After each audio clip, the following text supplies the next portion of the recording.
We acknowledge that we are on the traditional lands of the Kulin Nation. We pay our respects to elders, past, present and emerging, and acknowledge the Aboriginal and Torres Strait Islander people's spirit, imagination and rich history of storytelling and humour that is an inspiration for all Australians.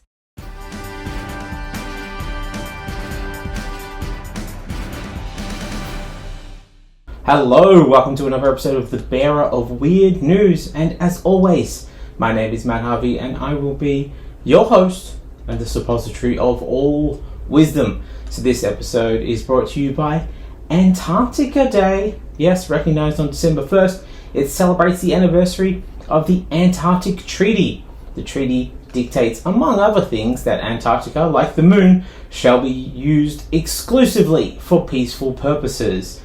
So military activities such as the establishment of military bases or weapons testing are specifically prohibited, and nuclear explosions are also prohibited, as well as the disposal of radioactive waste. See, we were good. We caught ourselves early on that one because we just knew that if we were allowed to, we would dump it all there. Which is why they stored the frozen remains of King Ghidorah there. And, of course, the Fortress of Solitude. It's practically the moon. It's only ever occupied by basically scientists, or the extremely rich will be the first ones to be able to get there outside of scientists. That's it. And that's why we send all of our alien life forms there. It's sort of like a Guantanamo Bay for things that we couldn't possibly defeat on our own. As climate change ravages the temperatures of the planet and Antarctica melts, we are getting ever closer to the real danger of climate change, releasing the frozen corpse of Ghidorah to attack the planet. How will we live a peaceful life in the Mad Max desert wasteland if we have to concern ourselves with kaiju attacks all the time? This episode is also brought to you by the 2023 International Anti-Corruption Day. This December 9th, the UN is seeking to highlight the crucial link between anti-corruption and peace by allowing society to slide into the deeper depths of depravity as it fails to do anything about either of those things. Look, guys, honestly, sometimes to be reminded of how bad things are, we need a grand gesture rather than like a series of small probing botherings. Piles. Don't forget piles. Humanity needs piles in order to be reminded of anything. We are only ever impressed by the scale. Dinosaurs, impressive because of their scale. Rats, impressive because there are lots of them. Piles, guys. We need piles. Documentaries have taught us to praise piles. We didn't care about climate change until we saw a large chunk of the Antarctic ice shelf fall into the sea. Piles of ice. So, the UN is addressing humanity the way that we need to be addressed, with piles. In this case, it is piles of human atrocities.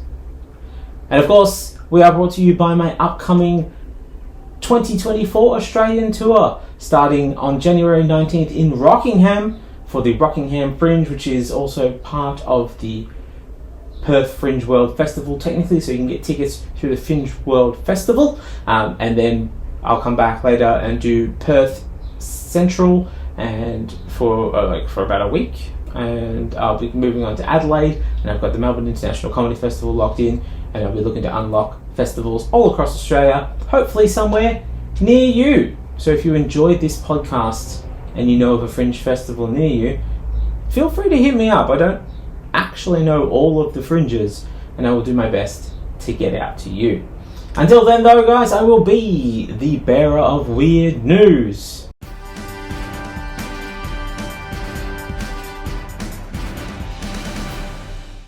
So we're going to move on now to the headlines. DoorDash has added a pop-up in its app warning customers that orders with no tip might take longer to get delivered and might even be cold when they arrive. Seems DoorDash has found a new way to rush to the bottom of the capitalist barrel. Why pay your staff to do their job in a timely manner with everybody when you can make everyone hate your service by price gouging them or delivering cold food? What better way to say we don't really want your business anymore, then by turning the whole experience into a hostage situation. We sure hope you didn't order rice. It'll solidify into a solid mass of dinner time sadness. You'll be better off using as a doorstop than eating as a dinner. DoorDash! Because we don't really care. Anthony Albanese has had a historic meeting with Chinese leader Xi Jinping, reopening dormant communications between the estranged countries. Sort of like a divorced couple at a kid's birthday party. They discussed stabilizing the relationship with China, and so Albanese can learn new methods of keeping people in inhumane detention without losing any votes. It's an important skill if you're going to run this country. A man known as the Somerset Gimp has been banned from gimping for 5 years. For those pretending that they don't know what gimping is, well, he dressed in all black in a gimp suit in public at night and sort of crawled and wriggled or writhing on the ground. It's like that one scene out of Pulp Fiction, but like outdoors, you know? When asked to comment on the matter, the Somerset Gimp simply said, "Gimpin' ain't easy." A Connecticut man has been charged with allegedly impersonating a police officer after he was found to have police lights inside his Dodge Challenger so that he could get to work faster. Guys, who wants to be at work early? I wake up early every day hoping that Extinction Rebellion have held up all the trams in the city so that I have a legitimate reason to not be on time, and I'm self-employed. Just between us, my boss can be a bit of a jerk. Breaking, shocking news! Guys, don't panic, don't do it. I know you can be a little bit jumpy when things get too ironic in here, and we are cranking up the irony meter to full. The Dutch Headwind Cycling Championships were cancelled, say it with me now, because it was too windy. That's right, someone get Lars Morissette to safety. I believe she's currently being given a free ride after she's already paid. According to a new analysis of data from the National Notifiable Diseases Surveillance System, chlamydia and gonorrhea infections have surged 24% in Australia from 2021 to 2023, 67% of which has been between the ages of 15 to 29, leading experts to call for improvements in education and public awareness. And they say that the younger generation aren't having that much sex. I think we'll find they're getting down. Gen Z replied by saying, education and public awareness isn't the problem. More young people are raw dogging because, fuck it, chlamydia can't kill me, but the climate change will. That story again, STI rates are rising in Australia as the country gets increasingly fucked. The ACT Greens backbencher Jonathan Davis will resign from the party and the parliament after he was stood down over misconduct allegations. Upon hearing the news, Coalition Party members were genuinely confused why the Greens would stand down a member of the party over something like a sex scandal. It's not even a robo-debt. Come on, guys. Get your shit together. They went on to explain that it was good to see the Greens acting like a proper political party, even if they did it wrong, saying, look, we'd have made him head of the party the next day, but you do you, Greens, you do you. At a right-wing political forum, former PM and man who's only ever done one good thing, John Howard, has declared that he always had trouble with the concept of multiculturalism because immigrants should be expected to adopt the values and practices of the country that they move to, which is why you'll notice White Australia isn't a concept. Because we immediately adopted the values and practices of the country that we moved to, integrating seamlessly into the Indigenous culture. So there was no need to create any sort of White Australia, nor any sort of policy regarding a White Australia. It's just respectful, guys, come on. Seems Howard has left his openly curmudgeon phase and finally turned old enough to go full hats off racist in public without anyone thinking that he should know or act better. It's an age-old tradition. Why would you mess with tradition? South Australia Health says a cruise liner bound for Adelaide from Queensland is dealing with outbreaks of both COVID-19 and gastroenteritis, prompting people to ask the obvious question, why are people still getting on these floating petri dishes, these floating retirement homes of despair? At no point has entering a cruise ship not been just a giant game of diarrhea roulette. But now, you might get COVID and die as well. At least the loss of smell will help after the diarrhea outbreak sets in all over the ship. Shakira has reached a settlement with prosecutors in order to avoid a trial in Barcelona after failing to pay 14.5 million euros in Spanish income tax between 2012 and 2014. Shakira may have avoided jail for tax fraud, but her hips will be charged with concealing a serious offence and lying through song. The judge in the Shakira case said to ordinary people looking on at this debacle, "Look, half of what she owes is more than these types normally pay, so we're going to count this as a win. Can we just not make this a whole big thing and take the W?" But upon hearing this, Spanish citizens are now thrilled to learn of the precedent called Shakira's Law, meaning that they won't go to jail if they only pay half of the tax that they're supposed to. Win-win. Win-win for everyone. Irresponsible owners of dogs who cause serious harm or death could face up to 3 years in jail or $108,000 in fines under proposed law changes introduced to Queensland Parliament. The changes will also include a ban on 5 restricted breeds, such as the American Pit Bull Terrier. However, the Queensland dog breed ban does fail to ban the most problematic dog of all, the racist dog. Artist Stuart Semple, the creator of The Blackest Black, which was a response to an exclusivity deal limiting access to Vanta Black, has reportedly improved on his quest to invent the blackest black with Black 4.0, which absorbs 99.96% of visible light. Suddenly, millennials have entered the chat.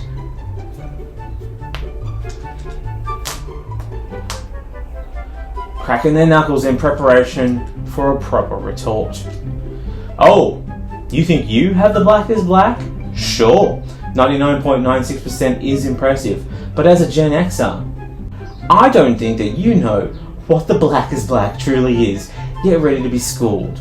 Try being a generation who is a mix of being raised by baby boomers and Gen Xers.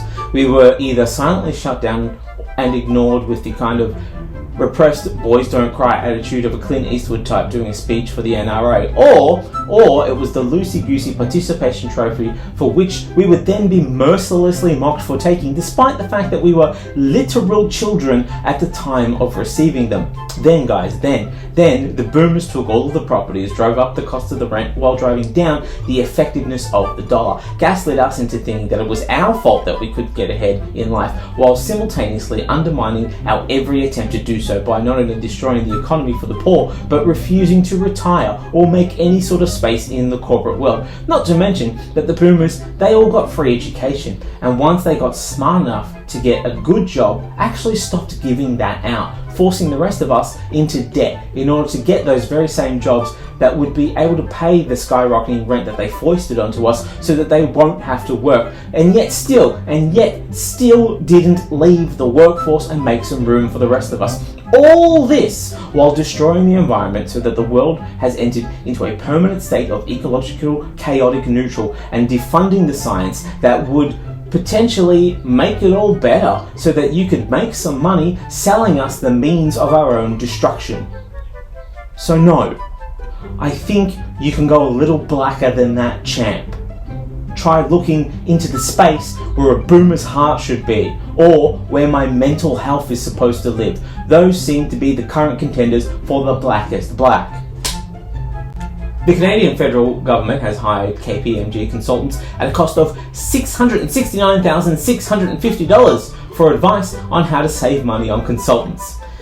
This is like joining a weight loss program and getting a complimentary bag of donuts. I assume that this is because their budget for common sense ran out a long time ago.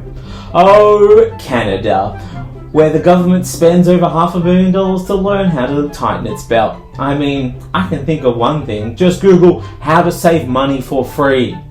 KPMG followed through with a 90-page report that just said stop spending money on reports over and over and over and over again, and yet still nobody's going to follow through.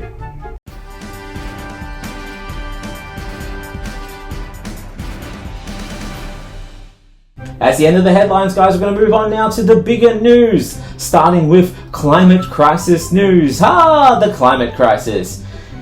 It's still happening, guys.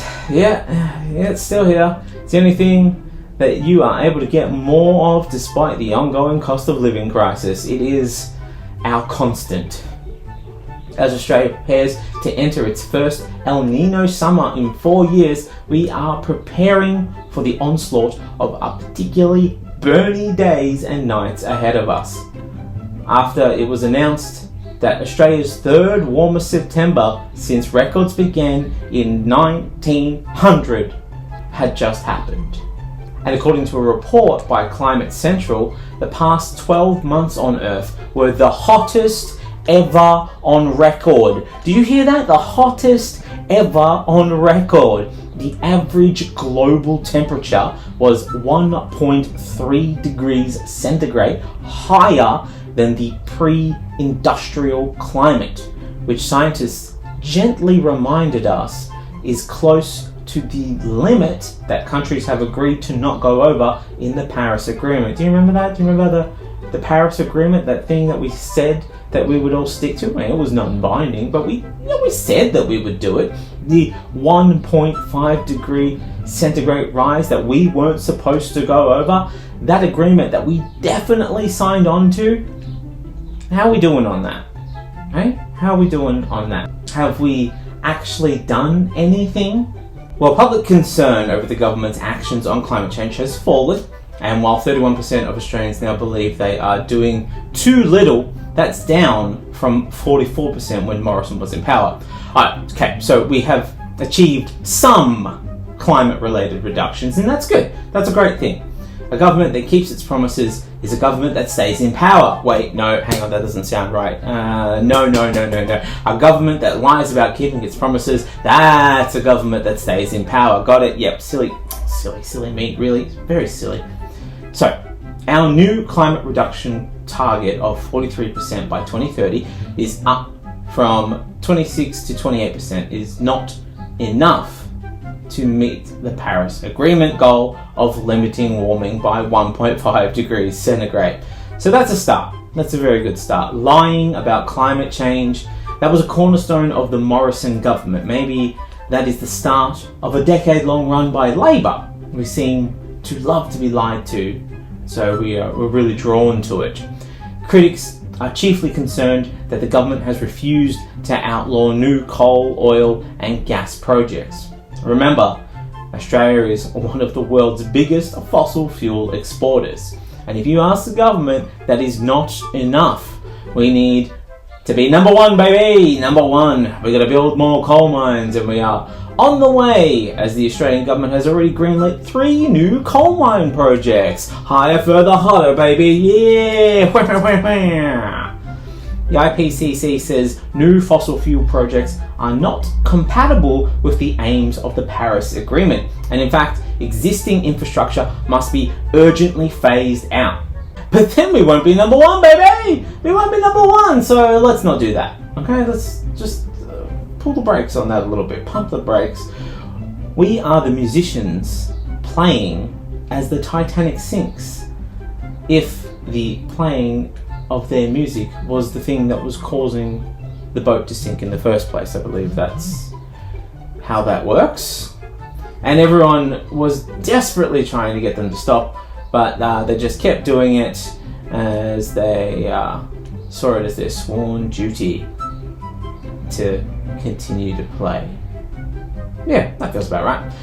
And given Australia is one of the sunniest and windiest countries in the world, and is, as the anthem does remind us, Goodbye Sea, which could be used for hydroelectric power. That second bit is from the unabridged anthem and was cut by Menzies when he took power because he wasn't gonna abide this woke nonsense. In many ways, a man ahead of his time, who would lay the foundation for his party for decades to come. But currently, only about 30% of Australia's electricity comes from renewable sources, and 10% of that is wind power generated by all the blowhards at Sky News, am I right? Got 'em. They'd be furious if they knew that they were helping the renewable energy cause, so let's just keep that between us, eh? Got 'em. This is significantly lower than the UK, which is actually disappointing, as the UK hasn't seen the sun since the Romans came in the 4th century and replaced Sulius, the Celtic sun god, with Jesus, which is what caused him to turn so white. He spent too long hanging out in the British Isles and all of that lack of sun. Climate scientist and Columbia University's Jason Smearden said no one should be caught off guard. It's like being on an escalator and being surprised that you're going up, which is just a great quote. Isn't he just, like, he isn't just a scientist, he's a sassy scientist doing his best Jeff Goldblum in Jurassic Park. I have to assume I've never heard him speak. And when it does come to Australia improving its standards on climate change, he had this to say. Must go faster. And that is very good advice, my friends. That's very good advice. Australia's offer of climate migration to Tuvalu residents is groundbreaking and could be a lifeline across the Pacific. So what are we going to do between now and our stated date of net zero, which is 2050? 28 years is a long time to let the world slow broil and take no action. Well, we've made it clear that we won't stop digging up and selling coal, so we need to do something else. Do we have any suggestions? Anybody? Perfect. Yes, there it is. While Albo was in Tuvalu for the Pacific Islands Forum, he signed this groundbreaking treaty with Tuvalu to offer citizens the chance to build lives in Australia. And upon hearing this news, Indigenous Australians were pissed, exclaiming, "Oh, so you do know how to sign a treaty? Well, what the fuck does the population need to do to get a treaty signed around here?" So, what's the deets of this treats? Australia will take in 282 Tuvaluans a year, allowing them access to a special visa. That does seem like a very good deal. Let's see, we're some quick maths here. We're aiming for a 2050 net zero. Okay. So what's the population of Tuvalu? It is roughly 11,204. Okay, so that's not a huge amount of people. It's not a huge amount. So, alright, we've got 11,204 divided by 280 people a year. Okay, so it'll take 40.1 years to get the whole population from Tuvalu to Australia. And that's assuming that they don't have a single new baby in the next 40 years. How long did we say it was until 2050? Does anyone remember? How long did we? 28 years. That's right, 28 years. Very good, guys. So 280 people a year times by 28 years, that's actually 7,840 people. So we're only leaving 3,364 people to drown. That's pretty good, right? Sorry, not to drown. We are leaving them to enjoy the lifestyle benefits of the increasingly popular sea-submerged community. Yeah, can't use strong language like drowning. I understand now why we are investing so much in submarines. We're going to need them to get all the Pacific Islanders that we left behind. So by 2050, half the capital city will be submerged underwater. So people living in the capital will get the benefits of city living and beachfront property. So if anything, we're driving the cost of their property right up, and they should be thanking us. And as one of the world's biggest polluters per head of population, offering refuge at a rate too slow to save the population is the least that we could do. No, literally, it is the least that we could do. Not everyone is, of course, on board with the offer. The next most vulnerable island and alternative dimension, Tuvalu, Kiribati, has gone down a different road, with the Kiribati president Taneti Mamu being reluctant to make a similar deal with Australia, and I can't say that I blame them really, because aside from giving Tuvaluan citizens priority access, it also gives Australia effective veto power over the new security agreements struck by the Pacific Island nation. So we are subtly shoring up our power in the Pacific by the use of our most powerful weapon, weaponized ignorance on a global scale. You think it's bad when your partner pretends that they don't know how to do a thing, so they make you do it? Imagine that your partner instead was like a neighboring island with a coal mine in his backyard that is belching smoke so high that it blocks out your ability to see the sun, or some other better metaphor. Mamu struck a non-committal tone when he asked if he'd be open to a similar pact with Australia, telling the ABC, "I think we have our own way of doing things. Maybe, but we have our own strategies and our own initiatives. Australia hasn't approached us on that yet." Ooh, solid burn there. Just leaving it dangling out there, letting us make the first move. Being very coquettish. Yeah, look, champ, here's the thing. We don't really do the whole listening to native people about how they do things thing. We prefer the steamroller approach. I mean, it's like you haven't heard of Australia before. Do you even know who we are? Do you know who our culture is? So not only is the security arrangement an important part of the deal, but to be honest, the Australian Academy of Science has forecast that even under the 1.5 degrees of warming, the Great Barrier Reef would shrink by 70 to 90%. And the United Nations Intergovernmental Panel on Climate Change found droughts would become more frequent and intense under 2 degrees of warming, while limiting the temperature rise to 1.5 degrees would actually mean that 50% fewer people around the world would suffer water shortages. So they could come and live here, but there isn't going to be much left of here for them when they do arrive. We'd be well into entering our Mad Max era by then. Sure, maybe they can get jobs selling concessions at the Thunderdome. Corn is a drought-tolerant vegetable, so we can still have popcorn to sell, so that's a plus. But is anybody in Australia doing the right thing? I think that's a fair question at this point. As usual, it falls on the youth to at least try to do something. And to be fair, this whole climate apocalypse thing will be their problem, mostly. And as a result, thousands of school children across Australia took to the street to strike for climate action again. The march was on a Friday, which is nice because then they get to make a stand for the right side of history, but they also get a long weekend, which is kind of fun. We love a good long weekend, don't we? That's why the Monday before Melbourne Cup is an unofficial day off for a lot of people. We just want a really long weekend.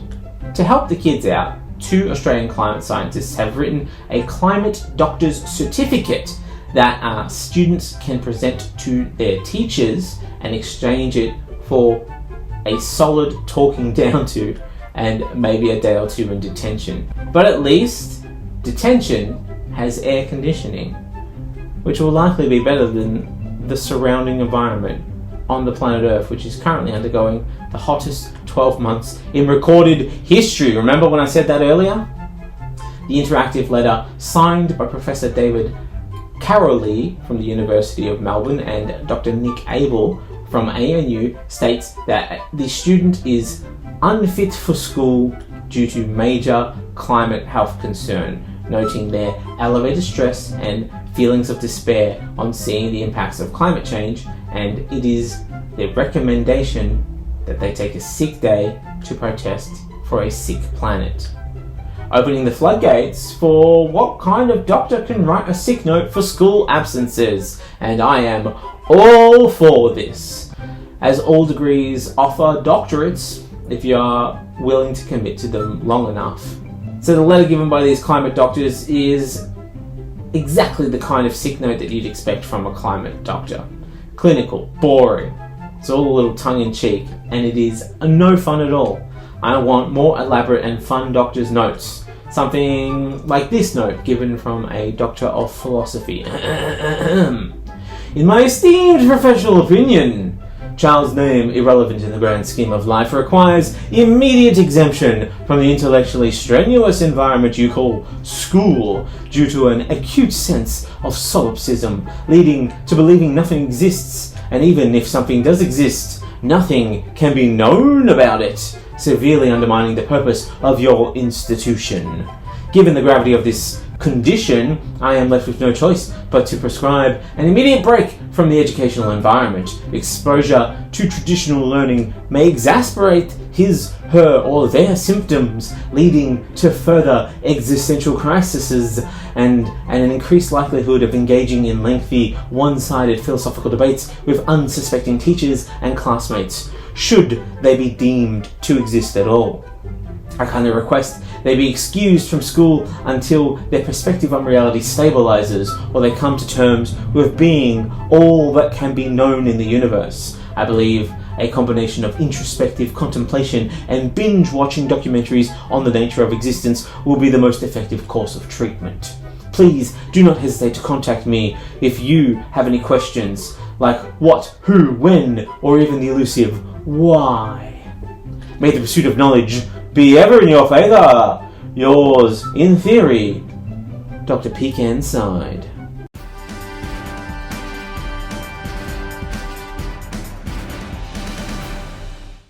Moving on now, it is refugee detention news. Refugees, Australia's eternal unexpected enemy. In a landmark decision, the High Court has determined that indefinite immigration detention is now unlawful, overturning a 20-year-old precedent. A decision that has very much taken the government by surprise as we solve most of the country's problems with indefinite detention. We give out more detention than the evil teacher in an 80s teen comedy. Refugees fleeing a land you're bombing? You've got detention, mister. Pesky children looking for a new home? You better believe you've got detention, mister. World famous athletes? We'll give you citizenship, but that's after you go straight to detention. This decision stems from the case of a stateless Rohingya man known as A12 Musk. Oh, sorry. Whoops. That's actually Elon Musk's son's name. So this guy was known as NZYQ. That's it, NZYQ. I always mix those two up. NZYQ faced lifelong detention due to the lack of a country willing to resettle him.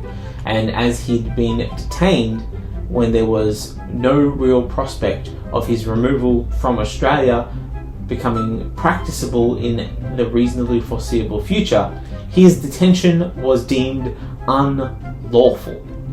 A phrase the Australian government has become increasingly familiar with after a series of policy decisions increasingly using logic pulled straight from the proverb, it is better to act decisively and apologise for it later than to seek approval to act and risk a delay.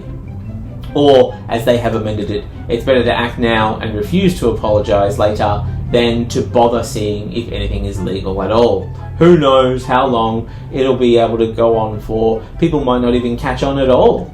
The Home Affairs Department was concerned the results would trigger the immediate release of 92 people who also cannot be returned to their country of origin, including refugees and stateless persons, with the detention of a wider cohort of 340 people in long-term detention also in doubt. All but 9 of the 92 people likely to be affected by the ruling were in immigration detention because of character concerns related to national security, cybercrime, serious and high-profile organised/gang-related, high-ranking outlaw motorcycle gangs members. A fact the coalition has seized on to argue that the government must mitigate against the risk of their release. Although they conveniently forgot that 5 of the 93 people affected by this decision had already been released into community detention by the coalition, at least according to Home Affairs documents. But this isn't the first time that the coalition has been responsible for releasing problematic individuals. Upon the "how are you not suspecting by now, they've shown you time and again who they are, why are you still voting for them?" Australian public. Including, let's see, there is racists, those who punish the poor, terrible economic managers, corrupt criminals, money launderers, warmongers, climate change deniers, climate change aggravators, coal mongers, endangered animal murderers, refugee internment instigators, alleged rapists, Tony Abbots, and worst of all, a former Queensland cop. A very problematic collection of cunts, if ever there was one, to be released upon the Australian public. Labor promptly went into panic mode that their hard work had been undone and rushed through emergency legislation to deal with the fallout of the High Court's decision. So after seemingly indefinite detention, what are we now doing to those people who, while some of them have committed crimes, and some are pretty heinous crimes, not all of them had convictions in Australia, and many had already served their terms for the crimes, and 21 of which were already on residence determinations, meaning that they're permitted to live at a specified residence in the community. Oh, looky here. It's another unlawful ruling, just waiting to happen. It's more of that act now, consequences later behaviour, as we have determined that some of these detainees will have to wear ankle bracelets, follow curfews, and report their location to police. The breaking of these conditions will, of course, be a criminal offence, with each breach leading up to 5 years in jail, because if you can't detain them, arrest them. They'll be forced to tell the government of any new links to or memberships of clubs and organisations, or if they've changed addresses. So basically, these guys have been put on some form of mutual obligations. It's like they've been put on Centrelink, but like on hard mode, but they don't even get not enough money to survive. They just get to hang around in the community. This level of control orders is highly restrictive and highly controversial, as it is usually reserved for convicted terror offenders set to be released, and those who have trained with listed terror groups overseas. So if you want to get away with that kind of thing, you need to train with a local group, like One Nation, right? Your behaviour will slide, it will not be a problem. You might even get a job in Parliament. Don't worry that the leader is currently on an anti-Semitic turn. She will have a change of target before long. Maybe the Asians will do something to piss her off again, and then she'll turn on them. Who knows? And it's already begun, much faster than usual, which is a nice change of pace, as a Chinese refugee known as A12 Musk. Sorry, I did it again. No.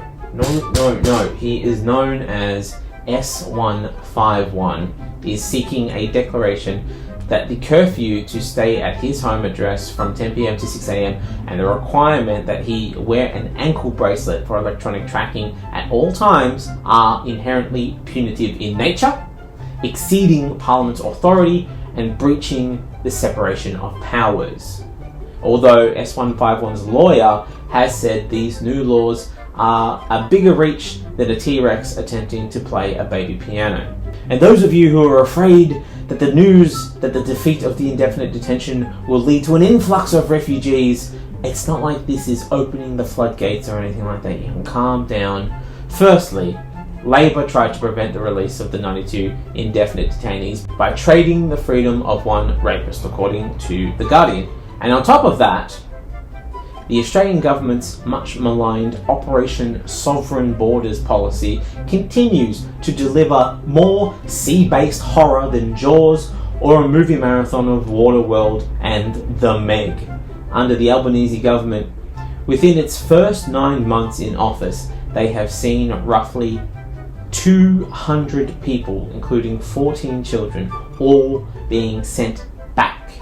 And by doing so, inadvertently allowed for the continuation of the principles behind the worst government slogan since "Where the bloody hell are you?" Stop the boats! the politically acceptable version of "fuck off, we're full." While I don't agree with the approach and feel that we could be somewhat less ghoulish, closed-minded and heartless, as an Australian it is important to remember what unexpected visitors have actually done to this country. Rabbits and cane toads have caused both a deliciousness and toxicity to run rampant through the native population respectively. And the original refugees, the original boat people, colonial prisoners who came over here and had, to put it mildly, quite a devastating impact on the local ecological makeup, causing a near total loss of, for lack of a better term, nearly all local flora and fauna, nowadays known as native populations. You have to assume they're projecting a little when they worry that these new refugees will treat the country the same way that we treated the country when we arrived, as it is a terrible way to treat a people and a culture. Seems we haven't entirely missed the lessons of history, we just refuse to acknowledge them out loud, or refuse to acknowledge that we did them. It's more of a read between the lines scenario than anything else.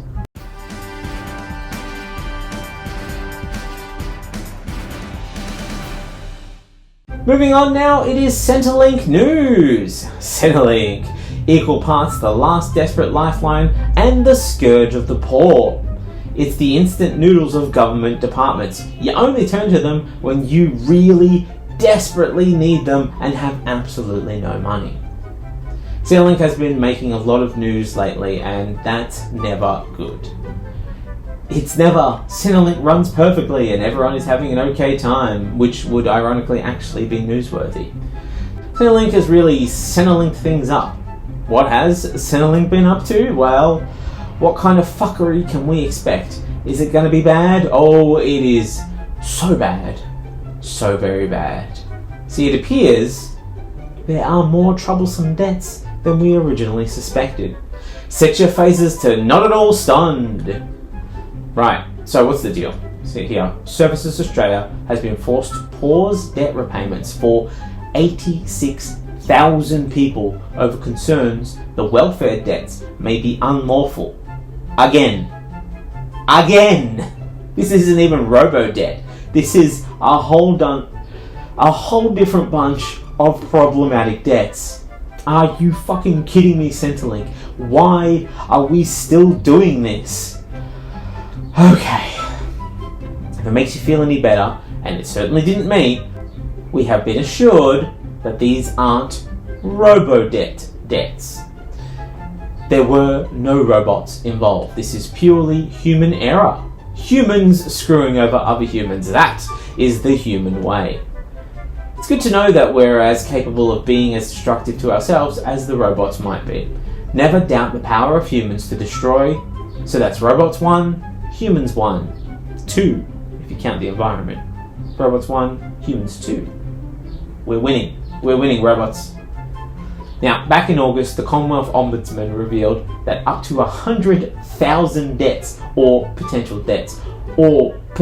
lawsuits, if you follow my meaning, were incorrectly calculated over the 2 decades, dating back all the way to 2003, by unlawfully appropriating welfare recipients' income. And that might sound familiar to you, oh faithful listener. Income appropriating differs from robo-debt in that robo-debt used a specific program that automatically generated debts against welfare recipients based on ATO data and income averaging, whereas this is all us, baby! No automation necessary. We can fuck up all on our own. Under this administrative practice, bureaucrats used payment accounts, accumulated over, for example, several months' work, and attempted to fit them into fortnightly blocks. In some cases, the payslips relied on by Services Australia to calculate welfare debts didn't align with the fortnightly income reporting periods. In these situations, the agency created a daily average. So it all boils down to the same mathematical concept, averaging. Seems the Australian government has the same nemesis as so many grade 6 students, simple maths. No wonder we're struggling so much. Maths is at the core of a lot of government work. Climate change, that's environmental maths. Refugees, that's racism maths. And the continuation of coal is inertia. So that's kind of like environment physics, which is advanced maths. So that's like double maths. No wonder we messed this all up. Makes a lot of sense now. None of this had a legislative basis, by the way. You probably have guessed. And it actually could have. Centrelink could have changed the legislation to allow this dodgy accounting practice. But they didn't. But I bet they do very soon. Oh, you can see this coming. You don't get struck twice by this sort of like accounting maths problem and not follow up hard. But they could have done it, and they didn't. Which is actually, I think, Centrelink's slogan. Yeah, we could have done it, but we didn't. Oh, unless it's cutting you off. They definitely did that. They'll get right on top of that. Now, as sure as the sun will rise, as sure as death and taxes, as sure as the government pay rise passing in the House. Imagine having the power to turn your actions into not a crime, but being too cocky to not follow through. Who are you? Donald Trump? I mean, legitimately, he could have declassified those documents at any time, any given moment, but he didn't do it. He was just like, how cool is this? Secret documents. I just show them off at parties. Put them in my bathroom. What the hell? What is going on? Now, this wasn't just legislatively dodgy. It also breached the Social Security Act due to an incorrect but genuinely held understanding of the law. Wow. I did not realize ignorance of the law is now an acceptable excuse. This is going to change so much. It's going to change a lot of what we understand about the law. Is this why American politicians are so desperate to stop anyone from learning? They're getting a head start on this, like, ignorance excuse. Oh, that is deviously clever. The more educated you are, the more susceptible to the law you are. Now that is how you stop someone from going to university. Fucking genius.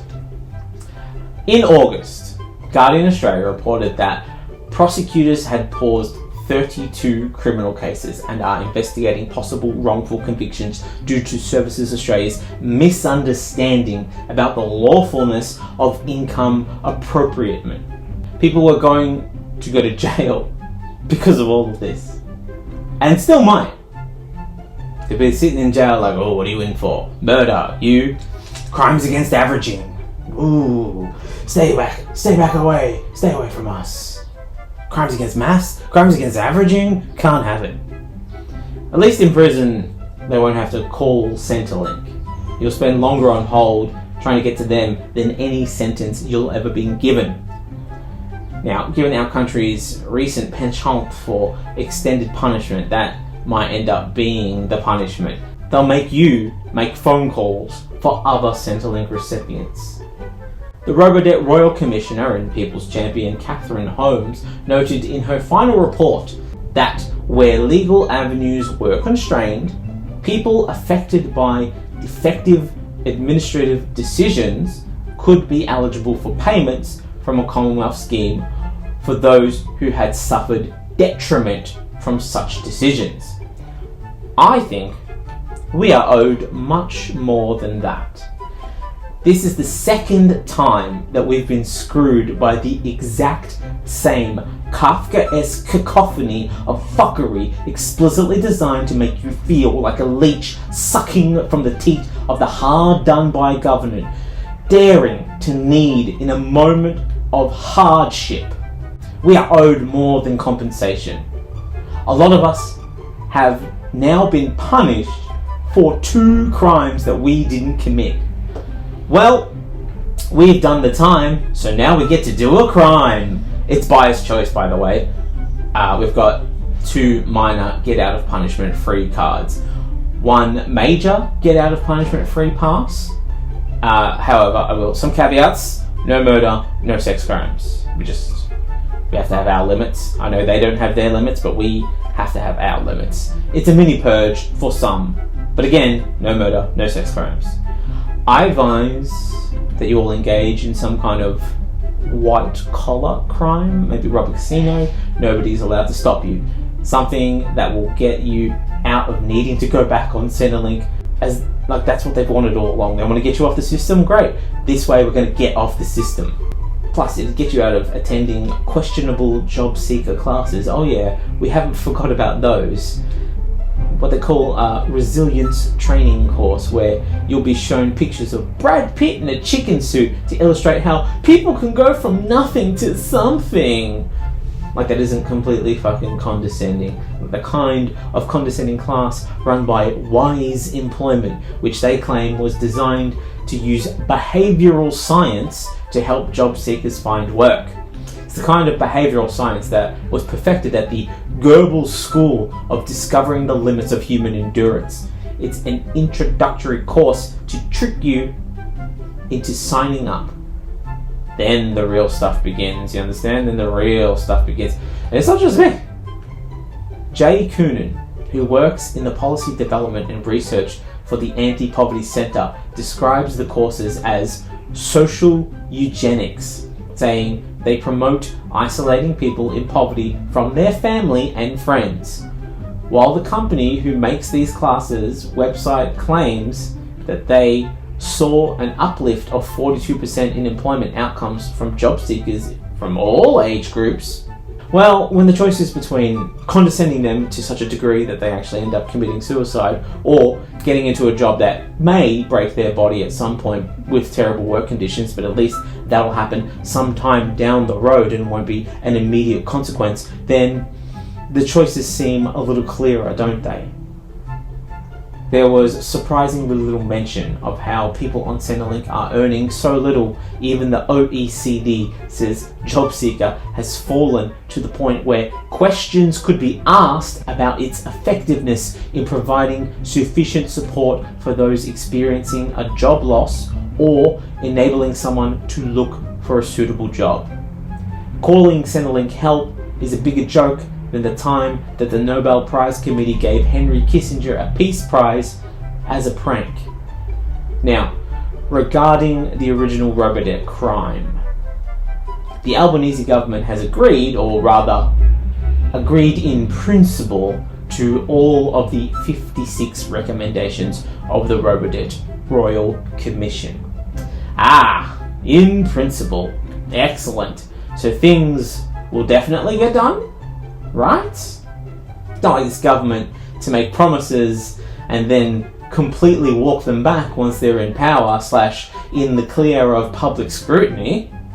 And they've always spoken up in defence of welfare recipients, saying the rate should be lifted, like here, when they were in opposition. The government's taking a big political bet with this. You saw how freaked out they were at the start of the pandemic at the idea that middle-class Australia might actually discover what it's like to live on $40 a day. I mean, it's all right for people in Labor electorates, isn't it? And, a few buried in National Party electorates in the country because they've got no one else to vote for. That's all right. Couldn't have middle-class Australia trying to live on $40 a day. Better give them a coronavirus supplement. So we're taking a bet, aren't we, government, that everything will be back to normal when you make these cuts in March. The government's rationale is, well, twofold. They have two talking points on this. We can't afford it, or it's a disincentive to work. Well, can't afford it. What a load of rubbish. You're running up $1.7 trillion of debt. Budgets are about choices and priorities. $4,000 an hour to fly Matthias Cormann around Europe in a luxury government jet. Government subsidies for Clive Palmer's jets. Government subsidies for JobKeeper, so executives can pay themselves bonuses from the companies reaping millions in JobKeeper.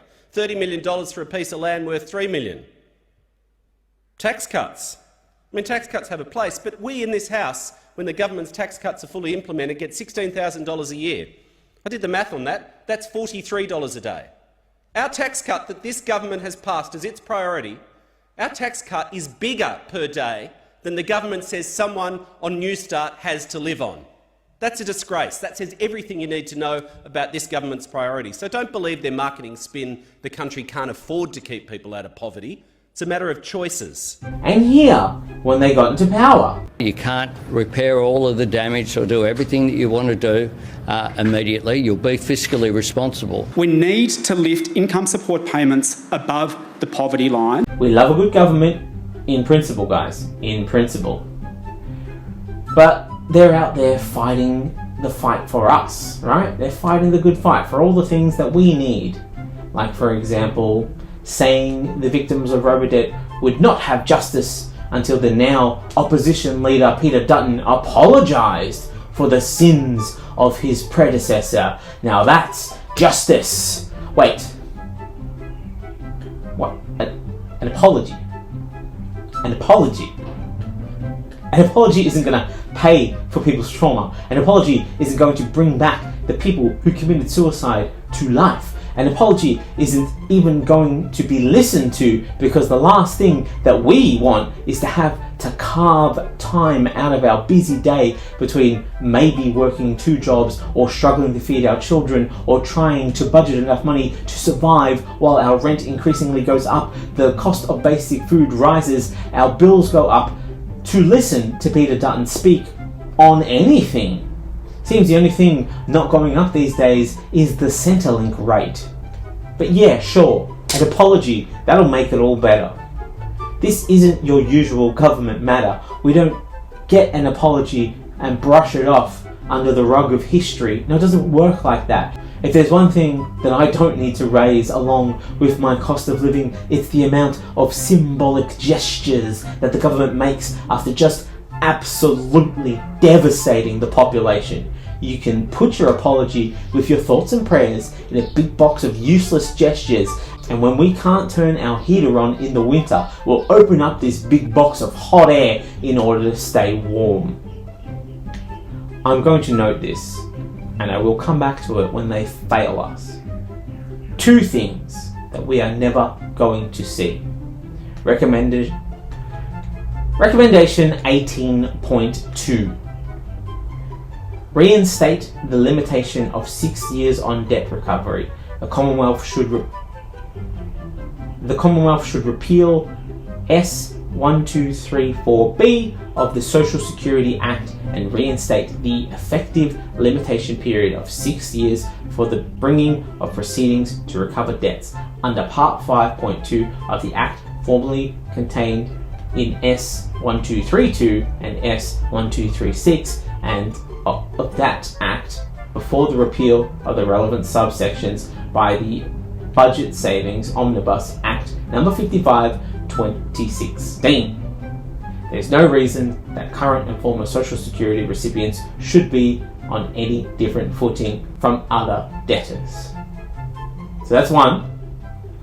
And this. Now, while this is not a formal recommendation, People's Champion Catherine Holmes wrote that a better use of the money would be to lift the rate at which Social Security benefits are paid to help recipients achieve some semblance of the security element of that term.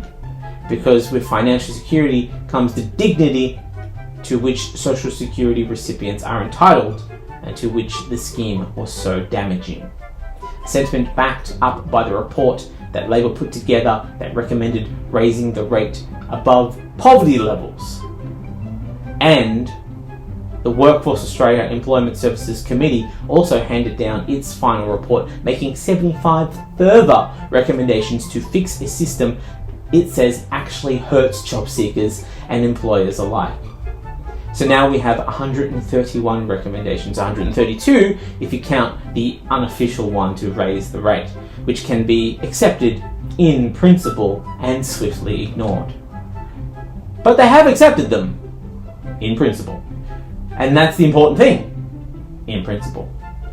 The government is panicking a little bit and is quickly commissioning a new study to figure out ways to bully Centrelink recipients, assuming that they remove mutual obligations.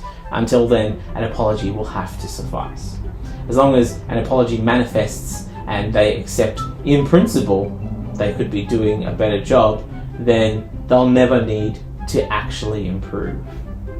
And sure, Bill Shorten came out vowing to rehumanise Services Australia in response to human debt. Presumably, one of its first moves will be to rebrand Services Australia back to the Department of Human Services, literally putting the human back into the services. That's all we need, right? That's symbolism, baby! Come on! But at the same time, no public servants are going to be sacked over robo-debt.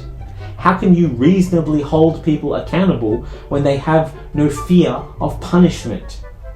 Right now, Centrelink recipients are getting punished more than the people who instigated the literal crimes against them.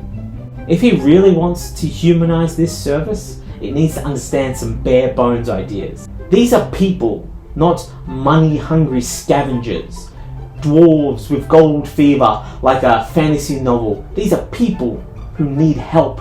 And maybe sometimes mutual obligations is something that can be put aside rather than used as a club to beat them over the head until they get in line.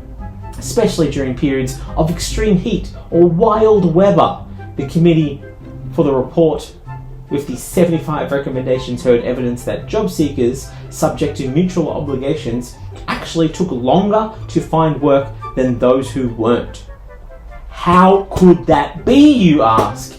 Easy, when things like a 27-year-old on JobSeeker had to attend a mutual obligation meeting in February this year or her payments would be cut off. Pretty normal, sounds like you would say. Well, on her trip home, she missed the bus and was forced to stand for 30 minutes in the sun. Not just any sun, the Australian sun.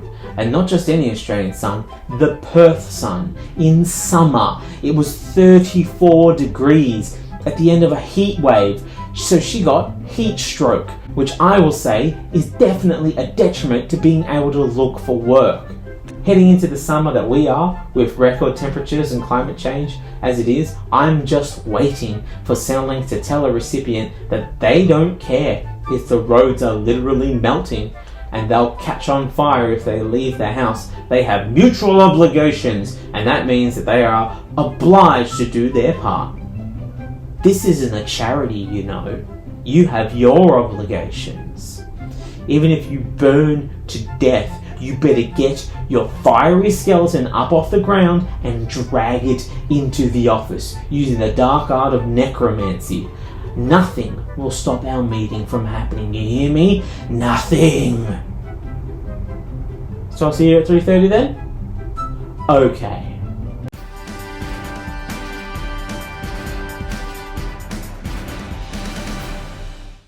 And finally, it is Existential Australia News! Guys!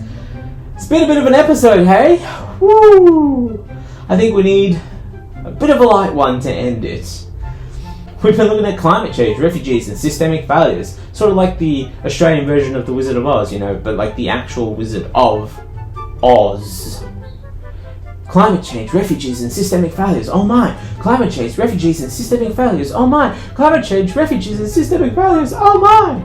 Wouldn't it be just easier if Australia didn't exist? I think that'd solve a lot of these problems, right? Well, you're in luck, guys, because according to Bing, that's right, Bing, Australia doesn't exist. And frankly, that is a real relief. Just take a moment to enjoy that Australia doesn't exist. I was worried that this place called Australia, which I keep talking shit about, actually existed. Can you imagine? If such a place existed, surely it'd need to be invaded by America or something. It is a major desert with the largest access to fossil fuels, whose government is out of control and the native people aren't white. Sounds like all of the right ingredients for an American invasion. So several very real Australian users on Blue Sky and Mastodon reported that when they search for "Does Australia exist?" on Bing, it will come back with an emphatic "No" written in a text box before the link results. All of these articles seem to skip over the reason these people are Googling "Does Australia exist?" in the first place. Kind of feels like they were planning their invasion, doing some reconnaissance. Who knows? Who knows? But the results were appearing in regular Bing searches rather than the conversational searches Microsoft had integrated with its large language model artificial intelligence. Searches using Microsoft's AI confirm the existence of Australia. Damn. Here we see Bing just really leaning into that flat earth conspiracy theory that circulated the internet a few years back and pops up every so often, presumably because someone uses Bing as their main search engine in order to escape from Google tracking all of their information, right? That's got to be the main reason, and that is a smart play by Bing. Every app, every website needs a purpose, or it'll be lost, right? This is why nobody speaks Esperanto. It has no purpose in life. It exists, but nobody needs it. There is no living culture around it. Things need purpose. This is why Telegram, 4chan, and eventually 8chan all turned like hard into the right wing. Lefties had taken over everything else, made it woke and turned it into like a gay producing rainbow factory, or infected it with the idea of caring for other humans, or whatever bullshit it is that the lefties care about this week. So Bing must have been slowly tilting into becoming the conspiracy theorists' choice, just on the sly. Because you need purpose, guys. You've got to have purpose in life. It is particularly interesting given that it is the search engine made by Microsoft, the conspiracy theorists' mecca for anger. But maybe all those microchips made them turn to Bing without realizing it. The chips in their brain rearrange the signals so that they can't even notice the Microsoft logos in the corner. I think we've broken this thing wide open.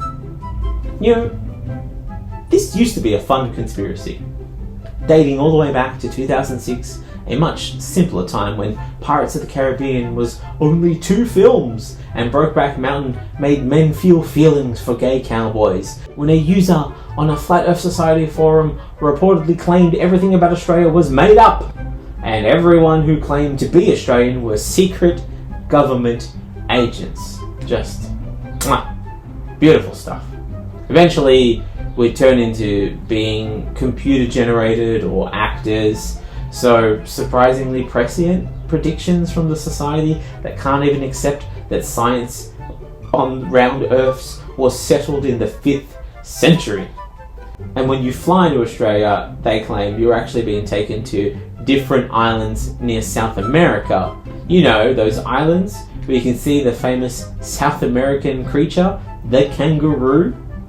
Allegedly, Australia is just a cover-up, as Britain never actually took their criminals there, they just dumped them all in the sea. And I wish this was a giant acting job, I really do. Do you genuinely think any country has that much money that they're willing to spend on arts funding? Do you genuinely? You don't seem to know much about the arts, do you? There is only one aspect of this that lines up. We do give a stupid amount of our arts money to overseas productions. We gave money to Guns N' Roses to tour here. Guns N' Roses has touring money that they didn't need to be subsidised with. $1.35 million was sent to Guns N' Roses. So, I don't know. Maybe there are no Australian artists, which means there's no Australian art. Which means there's no Australian actors. So how can this conspiracy exist? If Australia is considered a large-scale BBC production, then maybe the ABC, if such a place were even to exist, will scoop it up and play it on ABC iView. That could be a nice change. But guys, if such a country had this kind of arts budget and they were just willing to throw it around, I'd be happy to move. Very happy to move. I'd learn an accent, I'd do a citizenship test, learn all the in-jokes, whatever it takes to get that precious arts funding for my one-man show, pretending that I moved here from Australia.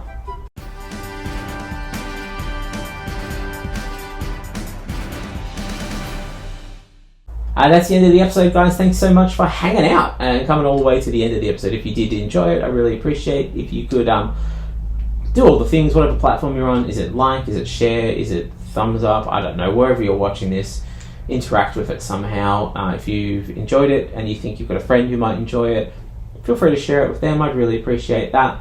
I think the best way to support the show, as always, remains coming to the live shows. So remember, I'll be in Rockingham, I'll be in Perth, I'll be in Adelaide, I'll be in Melbourne for the Comedy Festival, and I'll be going around a couple of places during the year. If you want to support us but can't come to the shows, and for some reason don't want to interact with the video, that's fine. You can join up with our Patreon. It's patreon.com/Matt Harvey Stuff. Join one of the tiers there and you get a bonus story every episode. So we've got our bonus story covered in today, and I think you're going to like it, so go and check that out. Sign up with Patreon and you get some extra material for this podcast. Thanks so much. Look after yourselves. Goodbye.